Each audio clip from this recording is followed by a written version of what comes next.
Maun itself shouldn't be suffering. For you to go into the Delta, you have to go through Maun. But Maun get nothing for that whole process. I mean, if today you're to give me Maun, to run Maun, you will make money. Yes. Property. One of the most fascinating and exciting asset class is that of property. How do we democratize wealth for the country, for the entire population, especially now that you know how Botswana economy is also struggling? So, welcome, Maje Maje. Thank you. Welcome to the podcast. Thank Won't you. mention any names, but a particular shopping center, major one in Gaborone, that on average you estimate that they should have been paying 5 million a year. Yes, to a council. Yeah. And they haven't been. Yeah. I mean, if you look at the losses that have gone in, it's a lot. By lack of understanding valuation or value, you end up selling off your asset for next to nothing. Yeah. If we look at Botswana, I mean, the most valuable asset, real estate asset we have is the Delta. As a geographic position, that is its value because we are the gateway to Zambia, DRC. Yeah.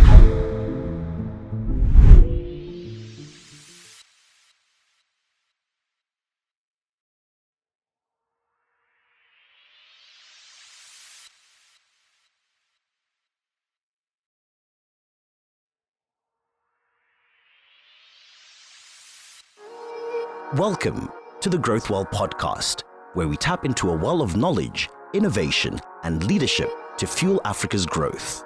Here, we explore thought-provoking insights and expert knowledge that empower individuals and businesses to thrive across the continent. Whether it's personal development or professional advancement, our conversations inspire action and impact. This is GrowthWell, where ideas flow and growth begins. Let's dive in. Welcome to GrowthWell Podcast, coming from Gaps, Mageba, as some will say it, from Gaborone. We bring you Sidiba Samitsi Amolemo, GrowthWell Podcast. Now, guys, just a kind reminder, still a good percentage of you watch, but you don't subscribe.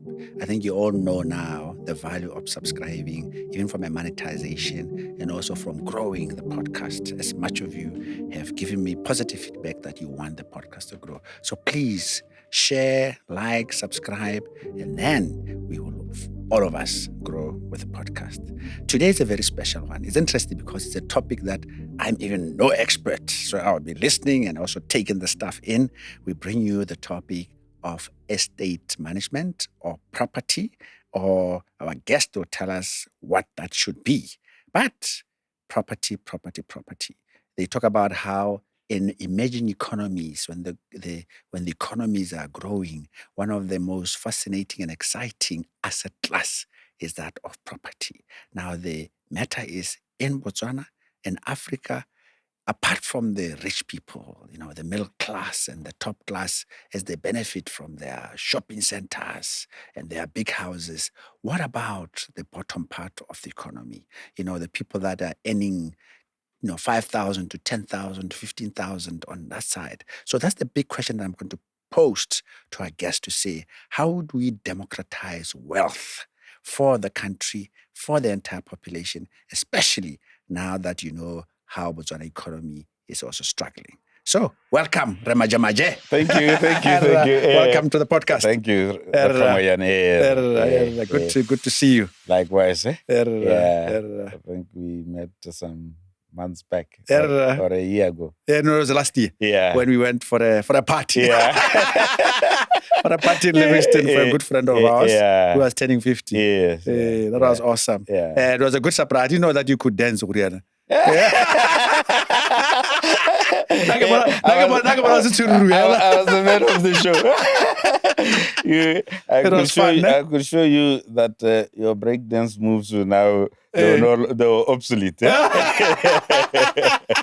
it was awesome. Yeah. It was awesome. It's always good because we had a friend who was turning 50 and he had made a big party, family and friends and everybody in Livingston. Yeah, that was a fantastic one. It was. It was 2-3 days. Yeah. And people still ask me, if I didn't fear those lions. Now just remember that you were among the lions. Yes. We're playing around with those lions. Yeah. No, awesome. Welcome, sir. Yeah. And as I've said, the topic already, I'm very excited to have you. We've touched on the subject of property and estate through Ray Gilbert Seniors. You've seen from the previous podcast, who was coming from a mainly land perspective. Yeah. So I think it's a good addition to that discussion, where with your almost 30 years experience in the field, we expect quite a bit of wisdom in terms of how the market is evolving. What we are, a lot of the people that watch the podcast range between 25 and 35, so that they're emerging and they want to see whether that asset class is something. So we really look forward to that. Yeah. Now, before we start, I like to start on a light moment and something that talks to happiness and health. And interestingly, I was also in Zambia last week. Oh, okay. Last week. Okay. And there's something that really struck me is the amount of nshima that they eat. Yeah. Nshima again. Yeah, Nshima, yeah. One lady was telling me, Ronamo Zambia, we can have nshima 3 times a day. Yeah. No, but when that time when we were in Livingston, we went downtown so that I go and cut my beard. Yes, I remember. But now what interested me was that I saw 3 guys. They were having shima, and and they were sharing this head of fish. And I was like, man, these guys, the way they are sharing this, it was just incredible. But they're enjoying it. Yeah, they were enjoying it. And lots of it, isn't it? And that's fascinating. Yeah. But the principle of the lesson that I would like to communicate here is that, maize porridge or palichi or pap or whatever you want to call it, grain is something that's actually new to human beings. That is why it is so destructive to our health. Grain was, became very massive around the Industrial Revolution with the steam engine, with all the meals that came with it. But before, when we were hunters and gatherers, we ate mainly, vegetables or stuff from the bush and protein, and animals, less grain. Yeah. And that is what's really contributing to some of the really, really bad health that we have today, like type 2 diabetes, like hypertension, which is very prevalent in Africa, by the way. So in Zambia, being inquisitive as I am, so I checked the level of diabetes and it's bad. It's one of the countries, according to some Institute of Diabetes, where it's growing so fast in Zambia. And also, it's not just Zambia.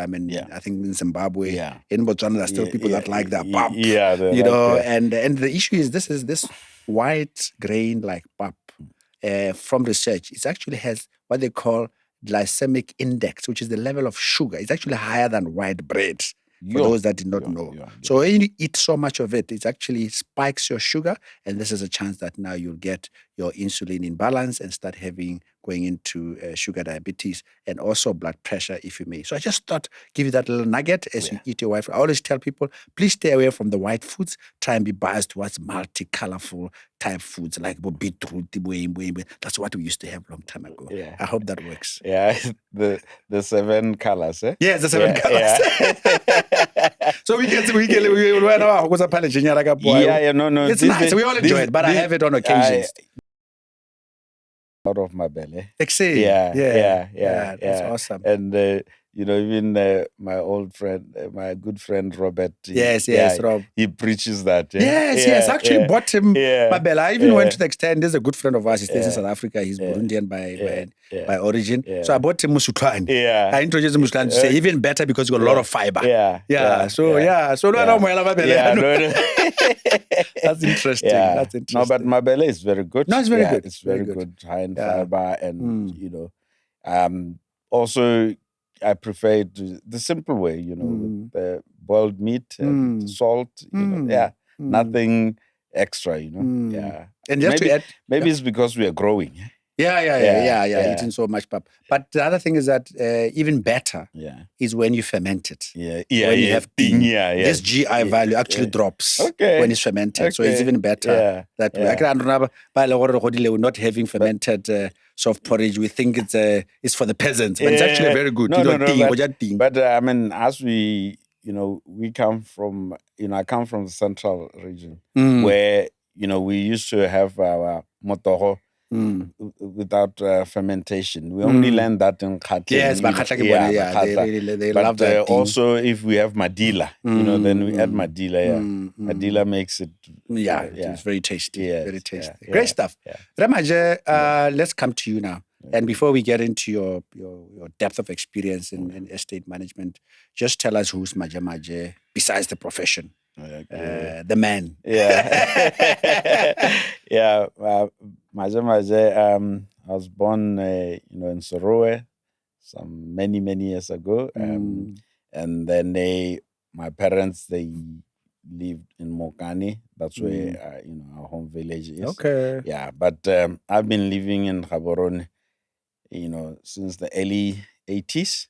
Yeah, I've schooled there, different areas.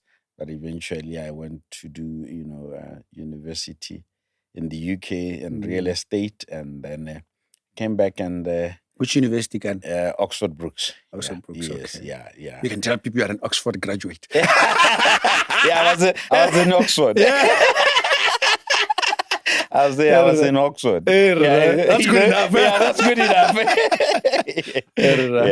Yeah. So then after that, we had an option of like now choosing careers in real estate. Either you become an agent who sells, property or commercial properties or residential or farms, whatever that needs to be sold. And then you have got valuers, and then you've got, property managers. Those were the most common, lines.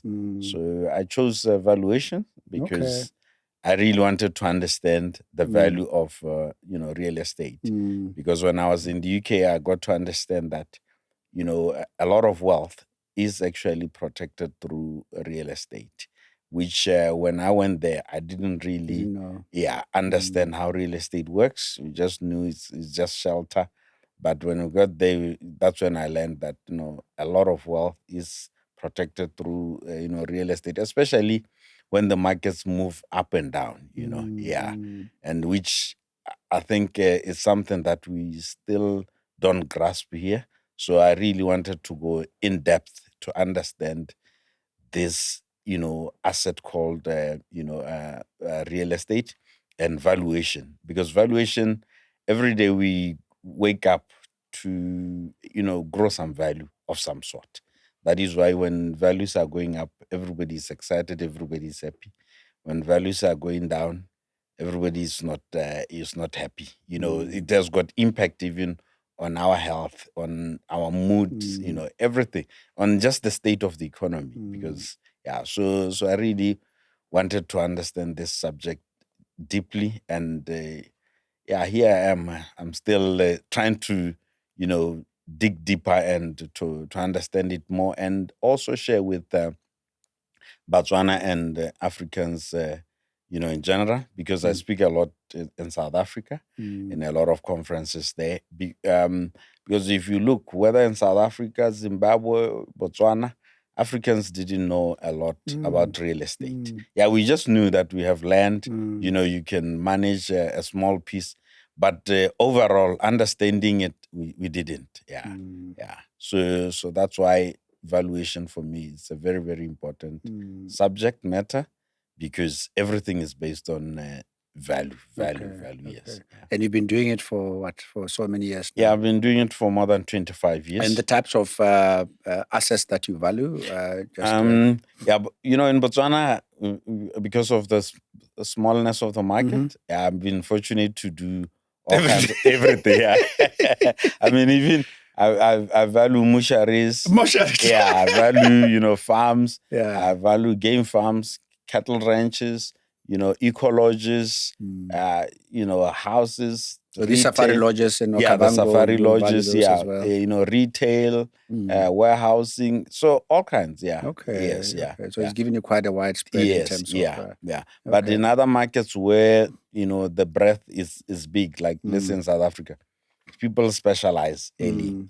So a guy will specialize in, citrus farms only. So that also limits your, your ability to think outside the box, because now you are only boxed in one zone. That's the only disadvantage sometimes I see about bigger economies. That's right. You have to specialize. Yes, in a specific area. Yes. So it's been quite exciting for you in terms of the variety. Okay. So even when I engage with auditors, so I educate them a lot on some of these subject matters. Plant and machinery. Okay. Yes. And then you would not run away from it, because I know that you are a husband, you are a father. Yeah. Talk to us about that. Yeah. They also should see you on the podcast. Say, hey, Daddy. Yeah. But you have to mention them. Yes, very true. I'm married to a beautiful wife called Bani. We've been married now since 02. So over 20 years now. Yeah. Well and then we have got 4 kids. A daughter, she's in Poland doing a master's there. Then 3 boys that are here. We've got a son who's, I think next year is going to Cape Town. He says he wants to go and study there. Okay. And then third born is brain damaged at birth. So that is one thing also which taught us, how to deal, and manage, individuals of different, abilities. So and conditions. Conditions. So he's still there. He's still, in a state where we have to manage to give him utmost care. And then the last born, and the support and the support. Yes, yeah. And the last born is doing standard 7, so I drop him off every morning. Anything to do. Yeah, but at least you go primary. I don't want to. Now I'm at a kindergarten. That's great. That's great. No, thanks for that. It's very important for me, for people to know who you are, beyond just the scientist, the scientific evaluator.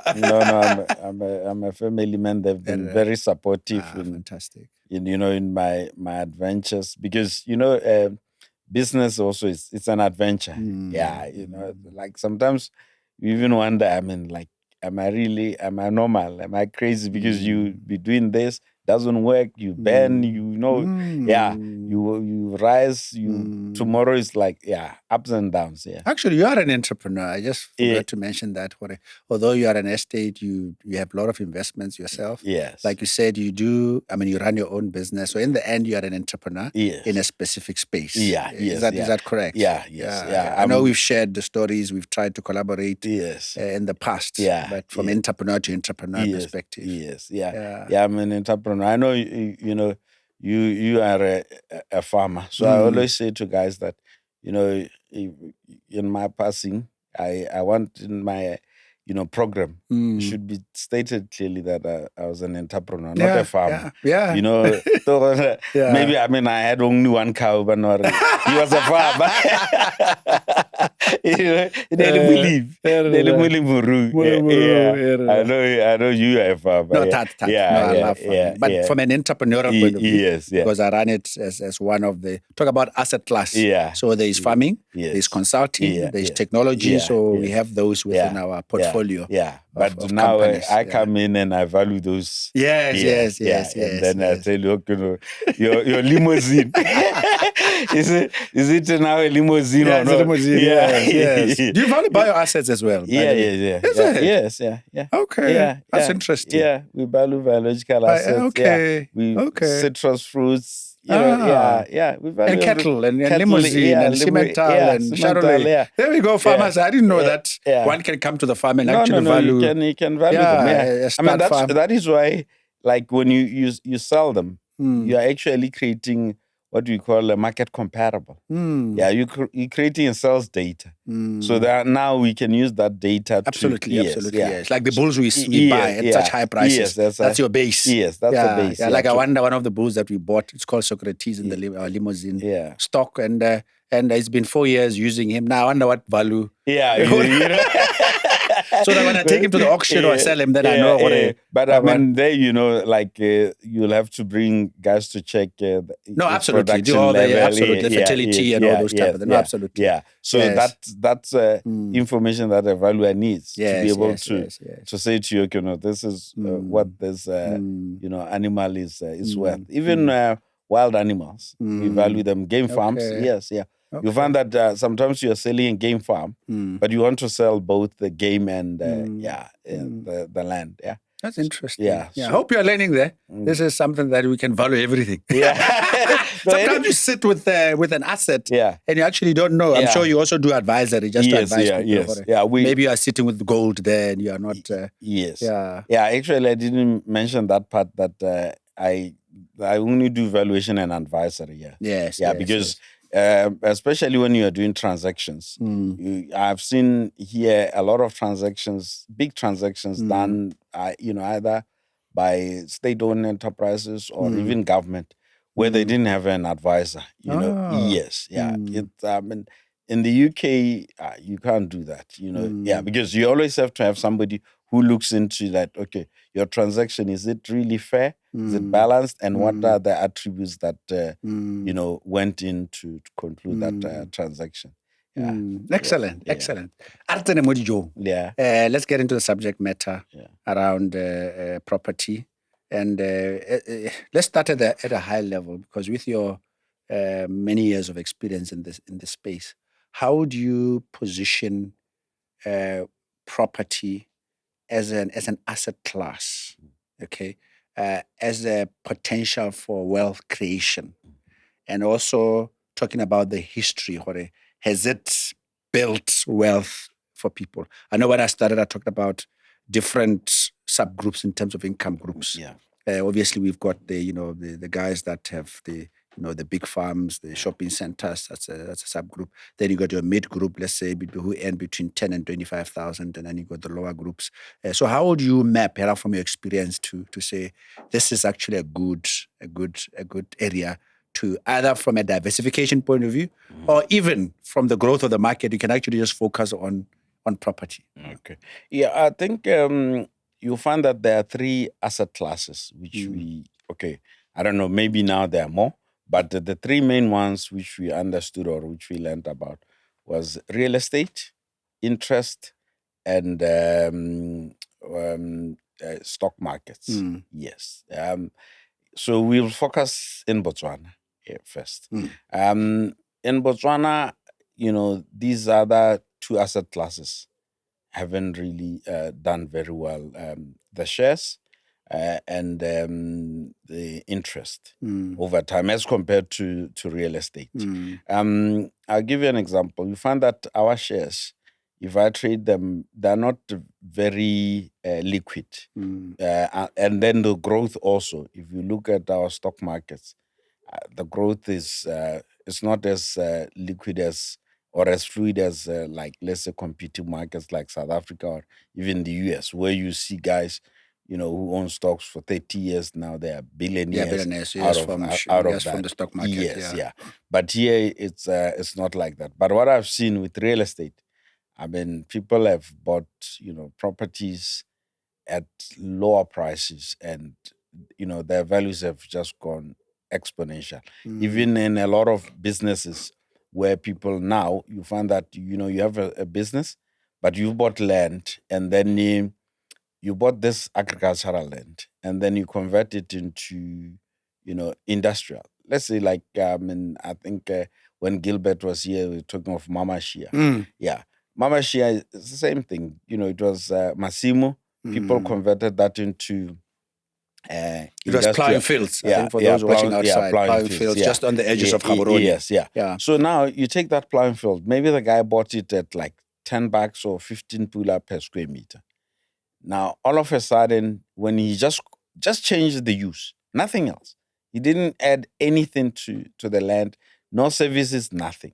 Now this thing is already sitting at $200-300 per square meter. Wow. Yeah. Gaborone North, it's the same thing. So you can just see the level of growth. Mokolodi, it's happening. Sentlani, and we have seen it. That's the only asset where I've seen like really people becoming extremely wealthy in Botswana. Yeah. Yes, the dynamics are changing now, but I think it has created a lot of wealthy people. Even the so-called lower classes, because if you look at like now, I mean, most of the lower income people, they were given subsidized, highly subsidized plots. But old Naledi Bontleng. Now these plots today, these guys got them for free. The services were put in, everything. Today they're selling them for like 500,000. Is it? Unheard, yeah, yes, and they're flying off the shelf. And the title Yeah, now, yes, everything. Yeah. Now you look at, the one which was interesting was Block 10, where government has serviced all the land, but the one land was classified as Shah, and fully serviced, tarred and everything. It was given to these applicants at 5,000 per plot, and that 5,000 plot. Now. The next day, they're selling it for 500,000. Wow. Yeah. Wow. So it has been a vehicle where wealth has been really, really generated, and it's a very, very active market where, and unfortunately, it's very fragmented, but it's highly active. And it's been lucrative. I mean, I don't want to lie. I've seen a lot of, it has saved a lot of people, even business guys who needed like bonds or security. They've been using that, and it's a highly respected asset class in our environment. Yeah, yes. Apart from even in other jurisdiction where it has shown extensive growth. I mean, you look at Cape Town right now. People they are complaining that it's expensive, but the values are shooting up. Yeah, Yes. because of the international demand as well. Yes, Because a lot of investors from highly rich Yes, Africans buying like, properties there. if you look at Botswana, I mean, the most valuable asset, real estate asset we have is the Delta. That is why we say, it's expensive. Is what? Because it's highly sought after. Yes. Yeah. So when you say the Delta, you mean the safaris there, or even the land around? No, the land around, because you find that building that camp, a safari camp, you can build it anywhere. But if it's not in the Delta, it doesn't have the same type of value. Yeah. Yes, yeah. The Delta itself, it's not even the accommodation. That the Delta itself, it's a high value. It's a high value. Yes, yeah. What do we say is the next one? Just now talking about the levels of property value in Botswana. You say and per hectare. So you say the Delta. What would be like the next ones that come? I mean, I'm looking here like the top areas like Bopaka. I mean, you know better. Yeah. What would be the other areas where? Because it's I mean, the Delta, it's in its own in its own league. Yeah, in its own league. Yeah. Then you find that in cities like Gaborone, we've got fragmented areas like Pakalani, Gaborone North. We've seen that trajectory. Notwani, Sintlane, Mokolodi. Then you look at, especially farms, you look at farms, Tuli Block, you look at Hansi. I mean, I never really understood why, Hansi was partitioned the way it's been partitioned. So I went in just to understand why Hansi was partitioned that way. Only to find that, the area where all those freeholds is where there's a lot of water. Yeah, that's how that area. People ended up there. Yes, because of the water and the grasses. It's extremely hot. Yeah, but the amount of water. It's not too deep as well. Yeah, I was saying to guys that because I value a lot of these farms, arable farms with their center pivot. Only in Hansi, that's where a center pivot is actually connected to boreholes. Yeah. Because it's shallow, isn't it? There's a lot of water. Yes, there's lots of water, But if you look in Tuli there, you have to build a dam so that you create a water capacity, and then you have to pump it out and all that. Yeah. But we never, now with me being interested in like knowing value of land assets. So that's why like I looked at Khanti, it's one valuable area. Even Panda is one valuable area. Okay. Yes, yeah. By the panda farms. By the panda farms, yes, Okay. yeah. It's that that black cotton soil. Even because we go a lot to South Africa as Batswana, if you go past the Rustenburg, you see a lot of black cotton soil. Yeah, by Brits. Yeah, by Brits and all. Yeah, yes. Yeah, and there are a lot of farms there. Yeah. Black cotton is, it retains moisture very well. Yeah. So it's good for farming. That is why like so much investment went into those panda farms. Yes. Yeah. Yeah. Okay. Yeah. Okay. Yeah. And from a city perspective, obviously that's self-explanatory because obviously city is divided and then you got high end, low end, type thing. So is that fairly straightforward? No, in Botswana, like it's not as fragmented as like let's say in Johannesburg, for example. Yeah, if you look Block 8, for example, it's just mixed masala. So within that, there will be you got low income areas, low income, right up to very high end. All mixed up. Yeah, mixed up. Yeah. So you find that in that segment. So then you've got like maybe three types of values. Yeah. So and all those things are determined by value by buyers. There's this thing called willing buyer and willing seller. If guys are willing to pay X amount in this corner, that's the value there. No matter whether across the road, it's a low income area. It's a low income area. Yeah. I mean, I always laugh in Tuli, like let's say Boma Channing area there. You look at, there's a road, and then on one side it's a farm. It's a freehold farm. And then on the other across side, the road is all tribal. Yeah. And then when you look at the values, just across the road, isn't it? Just across the road. One is 20,000 per hectare. The other one is like 200 or 300 per hectare. Yeah. So those are the things that makes this area of value, understanding values interesting, and a lot of people, if understood that, a lot of wealth will be preserved, because sometimes by lack of understanding valuation or value, you end up selling off your asset for next to nothing. Yeah. Yes. Even a lot of, just like cattle, because cattle has been our prime, value, asset. Yeah. People are just selling these things for next to nothing because they didn't understand the value. It's only now that people are now realized, no, actually our organic beef is more valuable than the one which is fed with in feedlots and all that, and feedlots, with grain. Yes.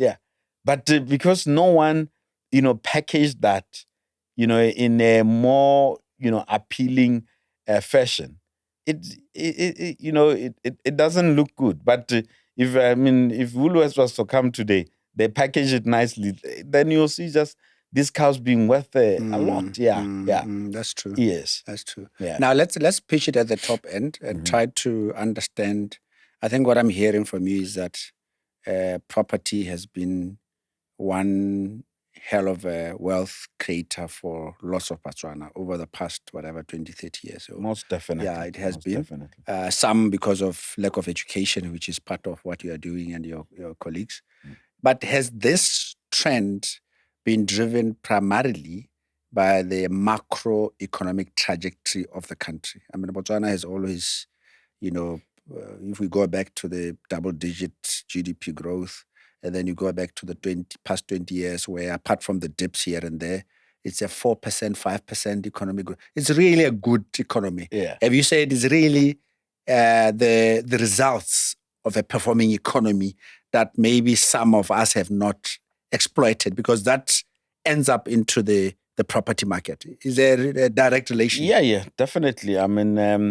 We've been fortunate that we have had a country which has been well run, even in terms of whatever resources that government was getting. I mean, that was distributed, to help the economy run. So that has, given everybody confidence.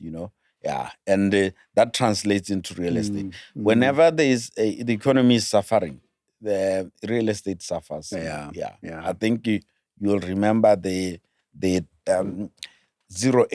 debacle. Financial crisis. Yes, yeah. I mean, Dubai was in trouble real estate wise. America is the same thing. But now there's a boom real estate. Whenever you see that the economy is in an upswing, you'll see with real estate, because people now need accommodation. They need to improve their houses. Because the economy is booming. Yes. So, with 2 years of negative growth like Botswana now, is it a buyer's market? Talk to us. No. We haven't reached that stage yet. But in the property space. But it's coming because right now, I mean, the interest rates are like every day we are getting 25%, 23%, 15%, 18%. So it's going to be challenging for anybody to buy a property. And this year, I don't think it's going to be a pretty year. It's only that Botswana also, the way we report or we record data. If you look now, I mean, most of the sales which are recorded now at deeds, they really happened last year. But because deeds also is, it's slow in... it's manual. Slow. It takes ages. Yeah. So you find that data is going to only start reflecting next year, maybe June, mid next year. That's when we'll see the reality. Yeah, but it's coming. Yes, yeah, it's coming. It's going to be bloodbath, because remember here a lot of our assets are also financed by the banks. Yes. So now, if the banks can't move those assets, then it's a problem. Yeah. So it's going to be very interesting as to how even the banks respond to that, because if let's say they were to repossess these houses or whatever, so what will happen next? Because still you'll need somebody to buy that. Yes, they need to have them out. But now, if I'm buying it at interest of 25%, it's near impossible. Yes, yeah. The demand is still depressed. Yes. No, although auctions... no. I mean, 25% the interest is too much. Yeah. Because I mean, like right now, we maybe those who are locked in the interest, they're sitting at maybe 10%. But if you are in a variable interest, you might find yourself shooting up. And making it prohibitive for you to do anything. Yeah. Now, I understand that Botswana's property asset value from research is about $38 billion, which sounds very big. Yeah. With the bulk of that being about $24 billion being on the residential side. So, in terms of commercial versus residential, have they all sort of grown in parallel, or how would you, if there's someone who's sitting with $1 million pula, what sort of choice do you make, whether commercial or residential? I think it boils down to your ability to see value, in the gaps. Yeah, because some assets you buy where the value is already eroded. Some you buy where the value is it's already there. I mean, I'll give you an example. Okay, you only talked of residential and commercial, but also we've got this asset class, undeveloped land. Yes, that's one where also we've seen good growth. Yeah, where you buy at a certain price and then you see growth going, up. Yeah, with commercial, mainly it's either malls, and the returns are good. But it's tricky in the sense that you need a good tenant base, and you need good backers to be able to execute that. But residential, I wouldn't say there has been a good growth, especially in the middle range of 1 million to 2 million. Most of them have stayed there for a long time. Yeah, for a very long time. Yeah, Even shopping malls, the rentals haven't really Moved, grown that exponentially. There's where they plateau. Yeah, but and is it because of oversupply? I mean, we've got so many malls in Botswana. We've got, like I said, there are times when they're just building off these meets, a 3-bedroom, 4-bedroom type. Yes. Like you said, from 1 million to 3 million type properties. That there's a lot of them. No, but also, it's you find that the other funny part about our market is controlled by the banks, because for, let's say, like right now, they determine that, okay, no, you and I, we qualify for 1.5 million. So that means whatever we are going to buy, you got to stick, stick in that bracket. We have to stick here. Yes. Okay. So now, if they change it, they say, no, you and I qualify for something higher. Then the whole equation changes. The whole equation. Yes. Okay. Yeah. So the banks have played a pivotal role in, really influencing how values here become. And I'll tell you, like right now, because there's caution in the market, so you'll see that they're just going to contain the values. The values are going to be under immense pressure. Yes, because as much as we're saying it's a willing buyer and willing seller, I mean, you are willing, but you don't have you don't have the resources to do it. Yes. You can be willing at anything, but do you have the resource to execute that willingness? Great. Now there is something we discussed very vibrantly before we sat down. The municipalities and something we've discussed around the Botswana as an asset, and the value thereof. And then now it goes back to the municipalities to say we have Gaborone City, we've got Francistown. Do they really realize, appreciate, and value that asset? Especially, I mean, the big problem statement here is that our municipalities or districts, they like complaining they don't have money. Central government doesn't give them money. And now tell us about how they've been sleeping on the job. I mean, Botswana, I don't know. I mean, maybe because of this, diamond wealth, we just went on a sleeping mode. Everywhere. Councils are like some of the worst culprits, unfortunately. If you look at like the last rating valuation in Botswana was done in 08. That's a long time back. What do you mean by rating valuation? Just the valuation of properties within a city, periphery, for tax purposes, so that the municipality have got revenue to be able to service roads, collect rates and all that.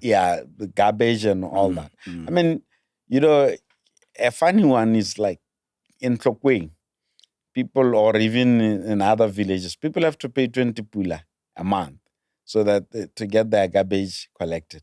I mean, like, talk about extreme subsidy. Extreme subsidy. So, but if you look at Tlokweng has got massive, retail activity, industrial hubs, everything, and these guys should be paying rates. But no, I mean, no one collects rates, nothing. I mean, you look at Gaborone, for example, it has got a lot of new shopping malls, big hotel developments, multi-billion pula developments. And all those developments, some of them are 10 years old, 15 years old, and they haven't been levied rates. They haven't paid a tab. They haven't paid a tab. And the guys, they'll even be going to council to ask to pay rates. And council will be telling them that, no, we haven't done a rating exercise. So that kind of approach really killed councils, because firstly, the citizens of Gaborone or even of Botswana have been robbed Why? Because we are subsidizing investors so that they have a profitable business on our own account. And then we complain that, no, there are no services, there are no this, there are no that. So roads with potholes. I mean, you gave me a huge example. Yeah. We won't mention any names. Yeah. But a particular shopping center, major one in Gaborone, that on average you estimate that they should have been paying 5 million a year. To a council. And they haven't been. Yeah. So those are the things that even now, we still, engaging with municipalities around the subject to say, when you come to work every day, actually the valuation office should be your first office of contact. But you'll be shocked that most of them, they don't even have valuation office. They don't have valuers. So even these assets, like as we speak right now, they're crying they don't have money, they don't have this, but they're not. They're sitting with all these assets. Yeah. But we hope that, the current pressure will help speed up the process. And also what has happened, which is somewhat a good development, and depending on how it gets improved, is that, the ministry now has given municipalities somewhat an autonomy to operate, where now, decentralizing. Where the leaders now are under pressure to perform. Because previously, you just wait. Money will come from government. You pay salaries, they were not bothered. They really didn't have motivation.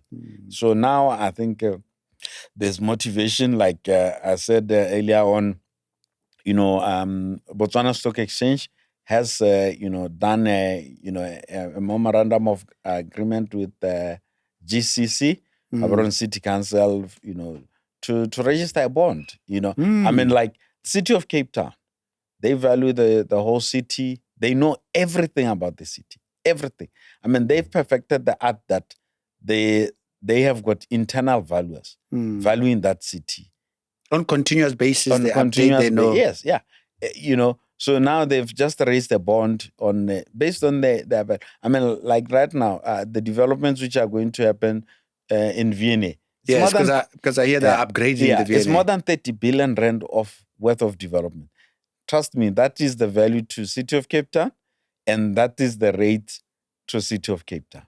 So it increases, in many ways. So rates are very, very important. I mean, if you look at, let's say Manchester, for example, where like Old Trafford is, there's a place called Media City. It was a derelict place. The developer came, and then the city said, okay, no, you can buy this land for £1, but on condition that you do this development. They did the developments. It's a big city. People are paying rates. Businesses are booming. Council is collecting a lot of taxes. Yeah. So you find that cities have to see themselves as businesses, as partners. I mean, Cape Town is very good at that. So we wish like Gaborone will reach that level also. Yeah. Maybe not even cities. I mean, the villages. I mean, you imagine the villages like Bokanye, Molepole. No, even Ramotso. I mean, those are even in a different scale. The ones that are in the peripherals of Gaborone. Yes. Like your Ramotsa, your Muchudi, where even industry moves to those places. Yes. I mean, like right now, I mean, if they understood that concept, they could be parceling out land and giving it to investors. Because when you give it to an investor, he's going to pay rates, he's going to employ people. Yeah. Apart from, because I think we've been talking more about employment rather than saying, okay, no, there's employment, but also there's tax benefit in terms of zonedi rates and all that. Yeah. And then the value which comes along with such investments. But how do you anticipate developments now? Is that, I mean, we were saying earlier that you got over 20 districts. Yes. Okay, or Municipal or municipalities. Yeah. But only a few of them actually have valuators. Yeah. Is that correct? Yeah, yes, that's correct. Yeah, it's about 5. Yeah, it's about 5 out of. So we still have a long way to go. Yeah, we still have a long way to go. Yeah, we still have a long way to go. Yes. Wow. Yeah, I mean, even when you get to a municipality and you say you are looking for a valuer, you know how they are classified. They are called the estates officer. You'll be estate officer one, and he said, "Oh, this guy is a valuer." Yeah. You go to, let's say, Nelspruit, for example. Yeah. The municipality of Nelspruit. Nelspruit, yes. Yeah, it's clear they've got valuers. Yeah, and they've got like 7 valuers in a municipality. Yeah, it's not ambiguous. I suppose I suppose know the answer. Yeah. Why do we in Botswana tend to be always a little bit behind with purely professional stuff that you think with our education, with guys like you having gone overseas, which I'm sure even in these municipalities, the ministers, the secretaries of these districts, they've got. Why is there always a gap? I mean, you're talking Nelspruit, it's just across in SA and Johannesburg and Cape Town. This is just the next country. Yeah. Why are we always behind?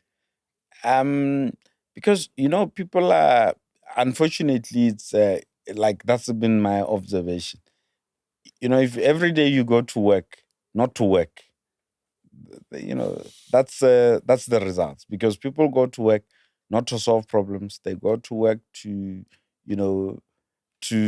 whenever you come with a solution and say, okay, guys, or a suggestion as a private sector person, no, you are seen as, anti them, this. So because you've tried, because I'm also going to look at you and say, where are you and your colleagues? Yes. Where are you? And then you got the real estate association. What is it called? I mean, these bodies. Yes. How have they not influenced the ecosystem? We've tried with those bodies. I mean, I've been in leadership of those bodies. We've tried. We have approached government. I mean, even the issue of rates. We've talked about it. We've engaged with them. I mean, at one stage they even brought a UN or whatever consultant, and we said, no, we don't need that. We can do it. We know how it's done. Yeah, but if people are not willing to do it, it's the unfortunate part that, I mean, if you look at the losses, that have gone in, it's a lot. And the opportunity cost. Yes, yeah. I mean, the fact that the municipalities could not raise money, the money where value, they're basically leaving value on the table. Let's say like right now, I mean, I'll just tell you about one municipality that one asset is worth more than 30 billion. Just one asset. Here in Botswana? Yeah, in Botswana. Yeah. And if you were to tax that asset, what will be your revenue? It's a lot of money. It's a lot of money, which can go into development. But you can imagine now, these guys have been there for maybe 20, 30 years. Yeah, they're not paying anything. Nothing. Yeah. Yo. Yeah, because we are waiting for NDP Mama. That's why, because they put a lot of pressure on central government. Yeah. But whereas they are sitting there with assets which they could just make so much money. I don't. Even now, as much as we are in an economic slowdown, but I think we still have got a really good asset base. No, absolutely.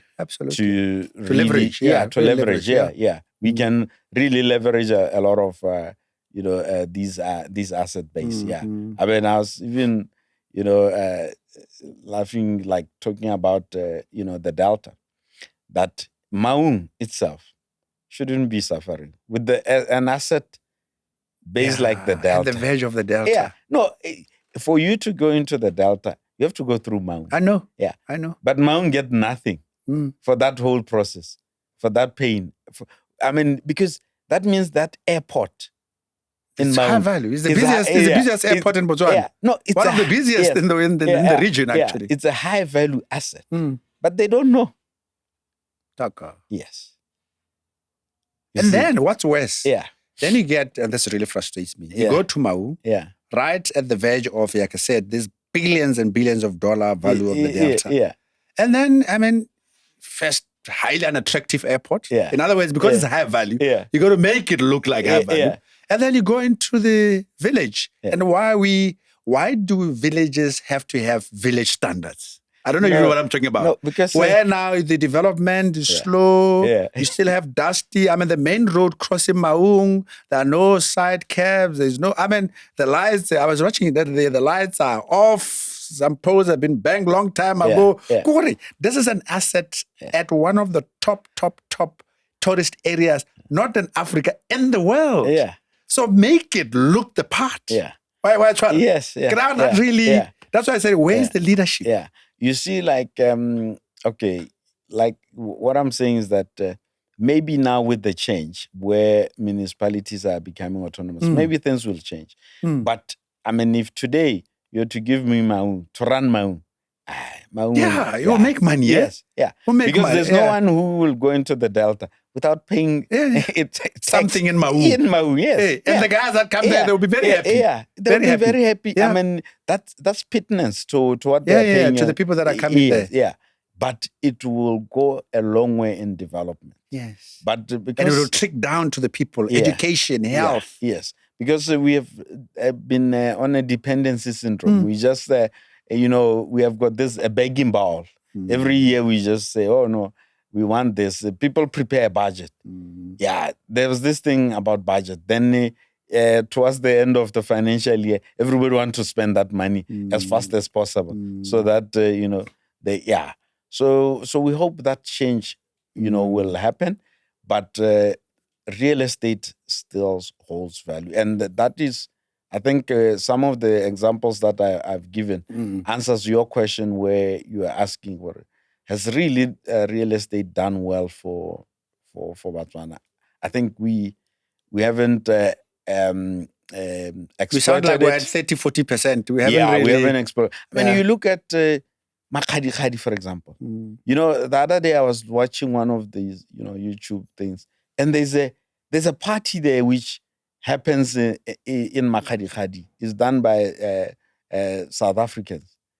And we don't know about this. Yeah. And they come in, and they're off. Yeah, they're off, yeah.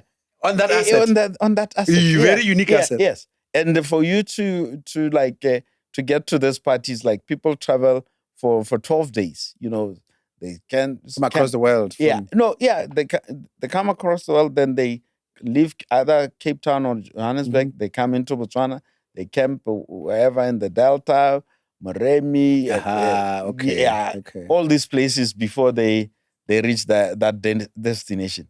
Everything is brought from South Africa in terms of the instruments, music. So that shows you that land, it's extremely valuable.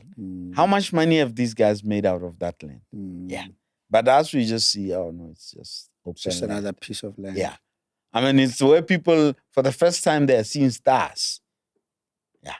You can imagine, how valuable that is. But as we think, I've been seeing stars when I was a young person. Yeah. No, let's hold on to that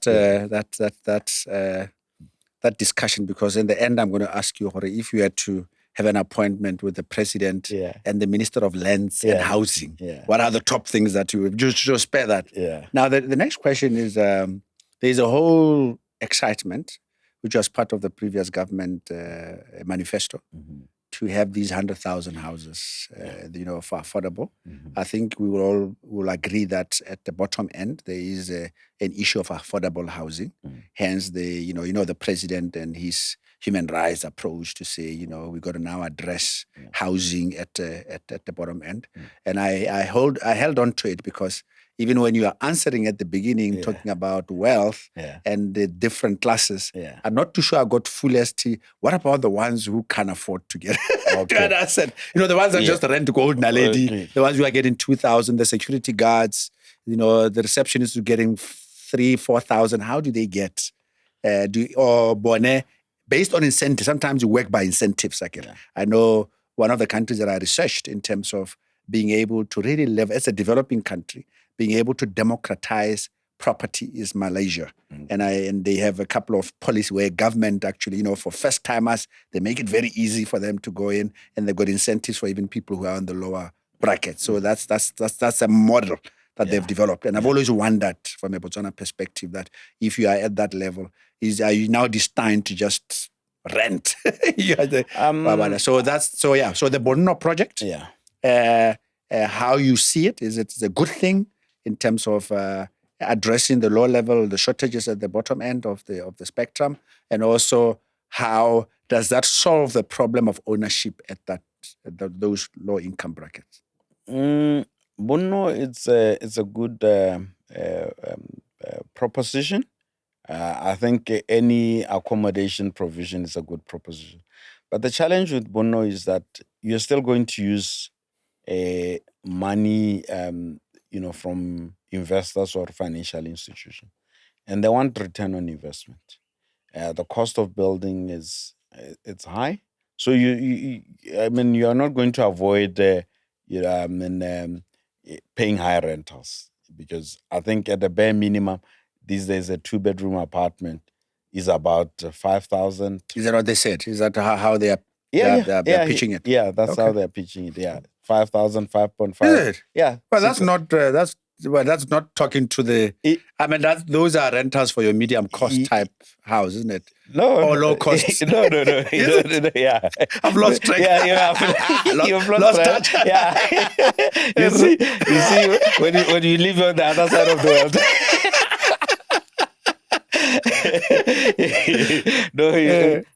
I'll school you on. Please, I did claim ignorance at the beginning. I'll school you in our world. Yeah. So I think for me, one model which I think will work well for Botswana, because each and every country has got unique, setup. Yeah. You find that Botswana have got a simpler way of, building houses. Okay. So what do we only need right now, or what Botswana need, is cheap land, with services or basic services like water, and they will build their own, 2.5 days, because they've been building those houses. That has been happening, because land is free across Botswana. But right now, what you look at, availability of land. I mean, it's not there. It takes like 20 years to be allocated a plot in Mogoditsane. So if that bottleneck can be addressed, I can tell you a lot of the so-called, lower income earners, they would have built their own 2 rooms, because most of those guys, they have built their houses cash. Like all the houses in Old Nali, they are not bonded. Really? They are selling them without bond. They built those houses cash. With cash, yeah. Yes. And they have built value. Old Naledi being one of the low-cost areas in Botswana where people really build their own houses. You look at Mogoditsane, it's the same thing. So if we were to provide most people with land, I tell you, they will build. And and they will build strategically, because they know the game, and they will have decent housing. But Bono will work for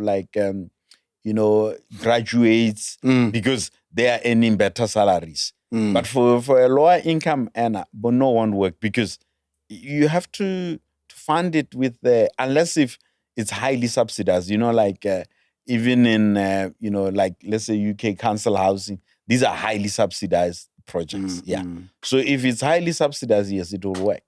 But where we are right now, I think we need to, where we say, okay, no, let's say Mogoditsane, for example, we look at pilot, let's say 2,000 plots get allocated. I can tell you, people will build.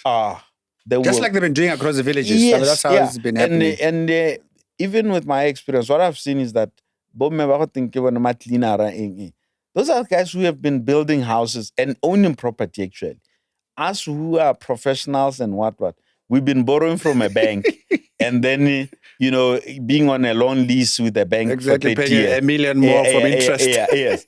And then if you can't pay it, the bank comes and repossesses. But them, they have got their own title, free of cost, nothing. Even now, when Gaborone City Council announced that people should, come and pay rates, those guys, those Basadi were the ones who were at council at 6 a.m. Paying rates. Yeah, paying rates. They don't want to owe anyone. They want to have their own. And that's independence. These people are free to do their own thing. It's good for families. Yeah, it's only that, sometimes when you are in this so-called low-income bracket, even where you are at an advantage, you think, no, you are at a disadvantage because the other guy looks flashy and what. It's comparing. Yes. But for me, I think that will be the best model. That's a model which will address, this issue, because Were you guys consulted? no. I mean, the real estate association, Okay, whatever. I think basically your profession. I mean, apart from you as an individual. I think yes, the profession was consulted. Yes, yeah, I think it was consulted. Yeah, but your personal view is that that's really not the way to go. I'm not saying that's not the way to go. I'm saying it works for a certain bracket. But if you really want to go, if you really want, because you are asking about affordable, lower income earners. So I'm saying, okay, this is what will work. Why? Because we cannot take a model which maybe works in South Africa and say, okay, no, it can work for that group of people, unless it's highly subsidized. But when I say extremely subsidized, like, I mean, even now, I remember, there were like last year or something, where tractors were highly subsidized, and people could afford to buy tractors. Where, I mean, half of the tractor value is paid by government, so you could afford. So now for that to be reached, so you need that kind of subsidy. But if you want to avoid that subsidy, just give them land with water, electricity. And then they will do the rest. Yeah.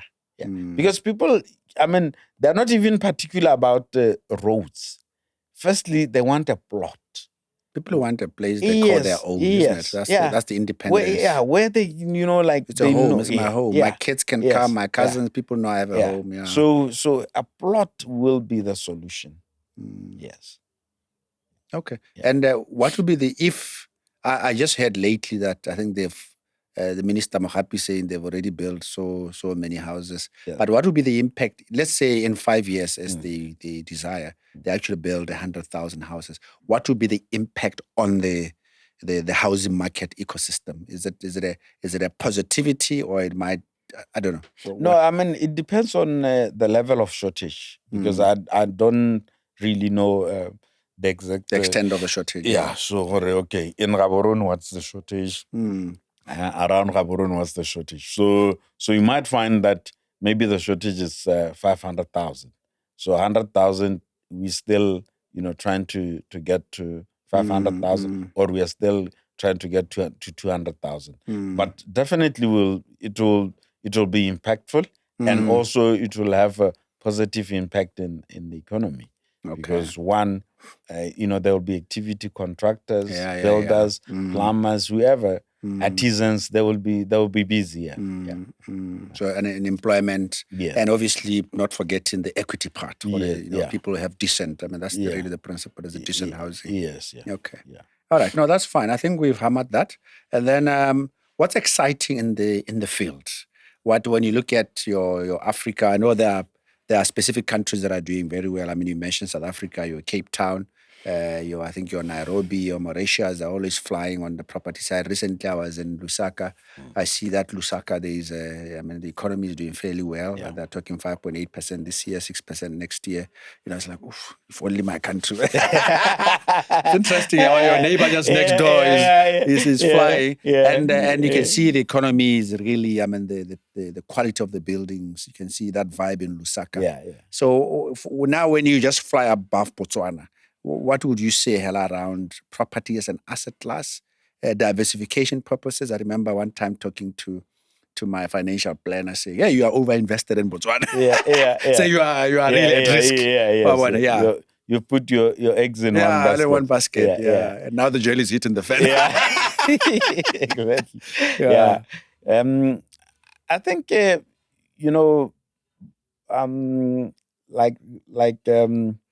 Botswana is going to maybe go through the lessons that other markets have gone through, like Zambia, Zimbabwe, and for them to eventually find a model, a formula which works for them as to, how do you preserve and how do you make sure that real estate is valuable? Because there was a time where, Zambia real estate wasn't an attractive thing. Even in Zimbabwe right now, Zimbabwe real estate is now denominated in dollars. Yes. Yeah. So when a guy in Zimbabwe says, or in Harare says, my house is worth 1 million, It That's means serious stuff. Yeah, that's serious That's stuff. 13 million pula. Yeah, Right there. yeah, you see. So, and you find that also because of lack of funding from the banks.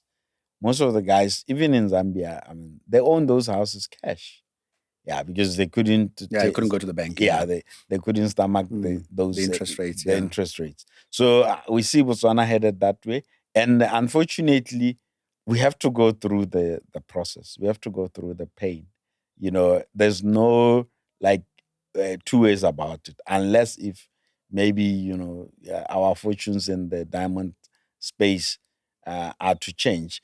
But equally, even if they were to change, I would still say, we try to reposition ourselves, because we've been talking about diversification for years, but it hasn't happened for the simple reason that whenever we are trying to do that, there was no motivation, because money was there. Yeah, there was plenty of money, but now there's no money. Now you need to think out outside the box. Yeah, there are a lot of things. I mean, even how we manage our land parcels, it could be improved and help, restore value, help government to know, how do you allocate land?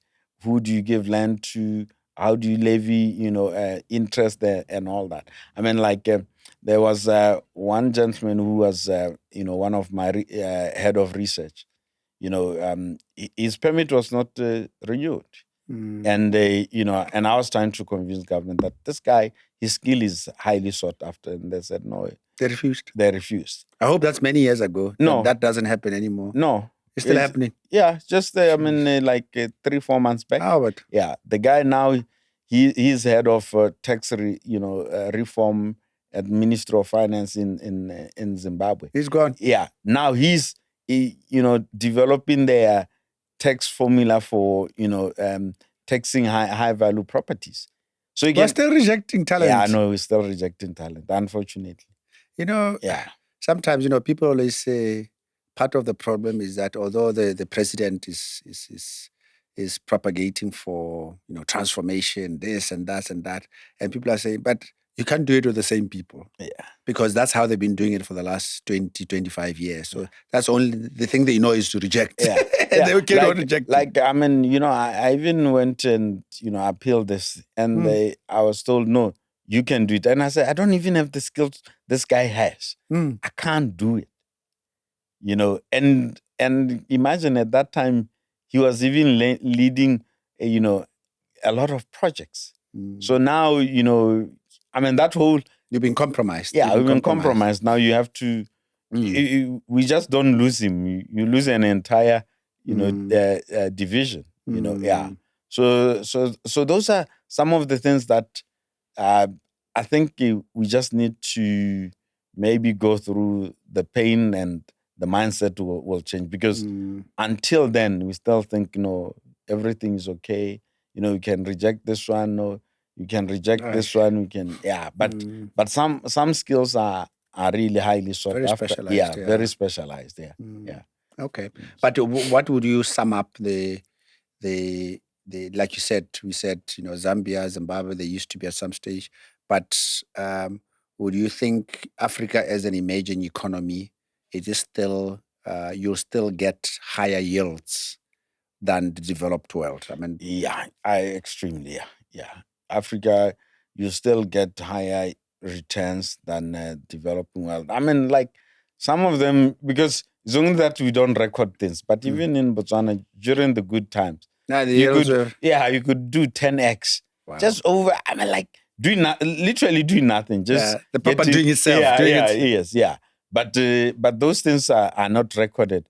So also, I think the operators in Botswana prefer to keep things that way, so that the rates might the prying eye doesn't see exactly what is going on. Yeah, but Africa, there's still a lot of value. Yeah, a lot, not just in a small way. Even in markets where you say, I mean, they're overdeveloped, or the developments are a lot. Like even in South Africa, there's still a lot of good value, but Zimbabwe is one where the returns are also extremely good. You take Zambia, Malawi, you name it. I mean, okay, the other markets like let's say Kenya and beyond, I'm not that well versed with them, but these other markets they're extremely good. Even Mozambique is good, but Mozambique I don't really follow it that much because of the language. Sure. But all these places, Lesotho, I mean, like Lesotho right now still is underdeveloped. Yeah. That gives you the size of the gap. I mean, I know I've got a client who has got some properties, or he invests in property in Lesotho, and he tells I mean, there the returns are like 15. Really? Yeah, 15, 18%. Yeah, yes. Namibia is it's experiencing the same thing. So really, I mean, it's about us, just the resetting, and I don't think value will. Okay, people, what happens in an economic situation if some guys lose value, then those who buy cheap they gain. Yeah, So I think that balancing effect, will happen, and it will create new millionaires, unfortunately, at the expense of others. Because can imagine if I get hit by that situation at my age, I might not have the heart to be running and taking risk. But a younger person will, they're gonna take that risk and run with it. Yeah. Excellent. As we come to an end, that big question that I posed to you, summarizing all we've talked about, and hopefully we've given a Botswana and African out there the picture of the market and the dynamics, and whether they should go into property or not. And I like particularly that one around the whether in Botswana we've really leveraged property broadly, and I think we're saying there's still a lot that needs to be done around education, councils. There's still huge opportunities there. We even talked about digitization earlier, where the process could even be quicker. Gobo deeds, there's still highly manual, which is hindering. But if you were to meet with Minister Mohapi, with HE listening across the table, what would we say? These are the top things that if you guys do these things, there will be sort of it will be a lever that will get us going in this asset class. Firstly, we need an asset register for the country. That asset register should be in a geospatial form. Then with that, you are able to know all your assets across the country, whether it's game range, farms, government buildings. I mean, there are some properties which belong to government which are not in the list anyway. Yeah, were built, dilapidated, transferred. I mean, So that is the first thing that needs to happen. Yes. So the baseline. Yeah, and which we don't have. I mean, it's been tried many times. You'll find that I know that there's this land management or LIS program, which we really don't know. I mean, whether it's working or not. I mean, even there was 2 weeks back at a real estate conference where a question was asked to, a government official, and they couldn't confirm whether this, system is operational. Is there. Yeah. So that is the first thing that we need. And then once we know now that what's going on, where is everything? Yes. Now we start evaluating and say, okay, no, all these assets, what is their strategic value? Yeah. I'll give you an example. Like if you look at Tuli, for example, there are a lot of farms which are on the Limpopo River. I know that previously there was talk of taking part of that, the river frontage because it's a border with South Africa and everything. Okay, that could happen. But then you create a big problem of illegal crossing, no one manning the fence. The most important thing is to say, okay, no, Mr. Farmer, we own like, maybe 20 meters or 100 meters from the river. Yeah. Yeah. But you maintain it. On one condition, that you, Mr. Farmer, we take water from the Limpopo to these nearby small farmers. Yeah. That are across that don't have access to the river. Yeah. Because those farms, they're not even using Limpopo water at all. I mean, South Africans are the ones using it. A lot of the water. A lot of the water, because here people have turned those farms into game farms. So now when you have got that kind of, relationship with the real estate owners or investors, it's a win-win situation. Now you are utilizing that land parcel effectively. And there are so many, land parcels that you can look at and say, okay, no, you as an investor, this is how you'll get this land, but this is how, the benefit should go to the community in a certain way. Yeah. And you find that then it takes off burden from government. Until we know the asset base, it becomes difficult. And the nuances around. Yes. Apart from that, the rest will just be speculating. Yeah. Because even now, we don't even know, I'll just give you an example of the Delta, for example. We really don't know its depth. And we know that, okay, no, it's where it's beautiful. You can go out for holiday. You see, lions killing a buffalo and whatnot. But that is not the real value. There are just so many, And then when you engage experts like ourselves, we look into this and say, okay, no, this sector, this is where the value lies. And this is how we can leverage this. Because Botswana, one other thing which I think I was talking to a transporter friend of mine, saying, as a geographic position, that is its value alone here. Because we are the gateway to Zambia, all DRC. These countries. Yeah. The number of trucks that pass through here. I know. Yeah. And they are going through real estate. There's nothing, land, is needed. So you can imagine now where we have strategic, land parcels which are given to private investors, say, okay, no, build roads where all these trucks will run through. Because by the look of things, rail has lost the battle. Yeah. So trucks are coming in large numbers. And they seem to be increasing. I mean, yes. Looking at Lobatse border, there's never been such queues. And Maje's Drift is worse. It's worse. Everywhere is worse. Yeah. You see, so it shows you how strategic this geographic position is. Okay. So geospatial. Yes. Yeah. That's and then they say the next one will be the number 2 one.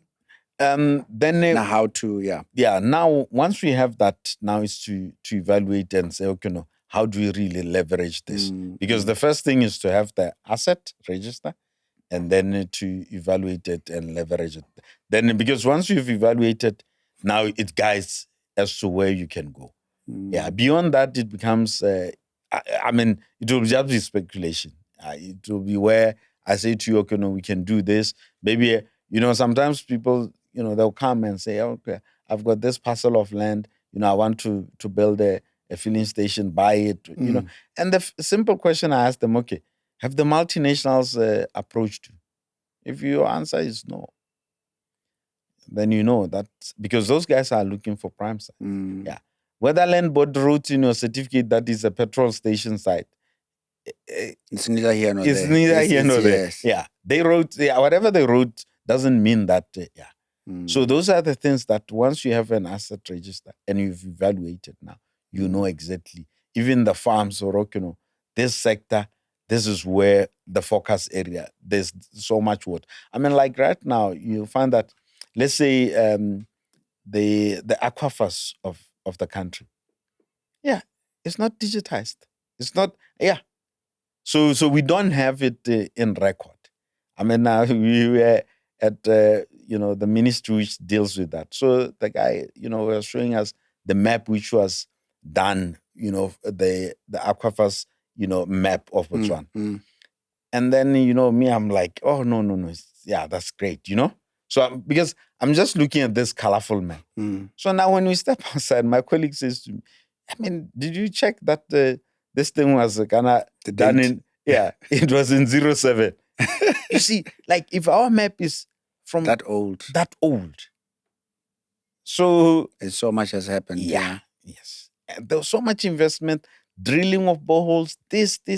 There's a lot that has happened. So now, if we don't have that information, we know nothing about. You can't be strategic. Yeah, we can't be strategic about the country. So that is the basis. And if you look at anywhere in the world, I've attended geospatial conferences, and there's nothing which is done without GIS. That is why you find that by America, by NASA, they're always having these satellite imageries, flying around. I mean, the amount of what Google has invested in maps, it's because they want to know the geography. Yeah, when they know the geospatial geography is asset. Yes. So even us, that's where we need to start. And I tell you, like right now, no, we haven't even touched the geospatial aspect of. You can go to Department of Service and Mapping. The maps are not digitized. Data is not digitized. So that is where I would say, okay, Mr. President and Honorable Minister, really start this. Yes, yeah.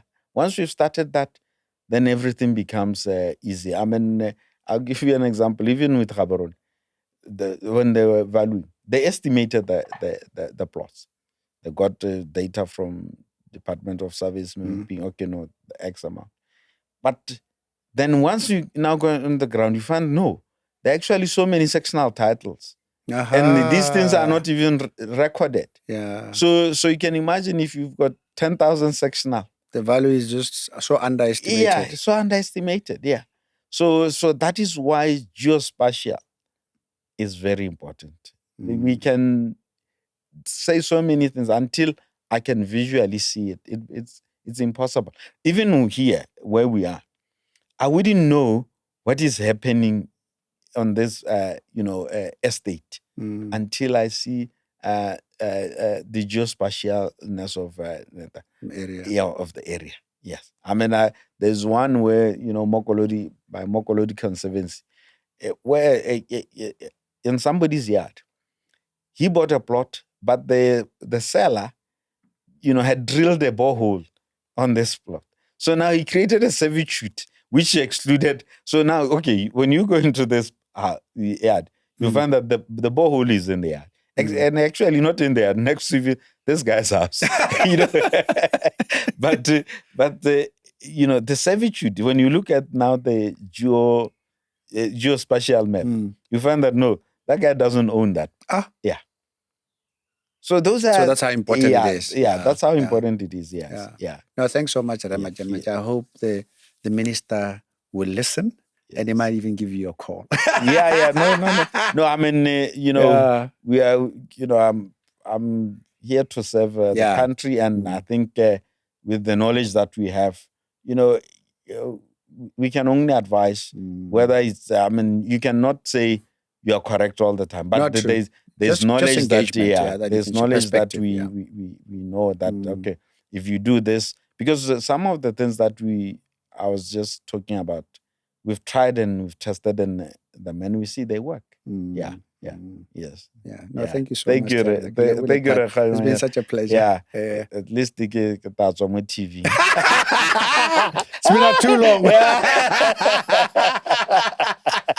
No, I appreciate your time. And thanks very much. To share wisdom like that is it's an asset. To share such wisdom. So thank you so much for making the time. Right. And like I said, it's an area where I'm not an expert, so I learned quite a lot. I'm busy reflecting in terms of my assets and diversification and those type of things. So it's been very valuable for me as well. So I was giving free consultation. Absolutely, but don't bill me.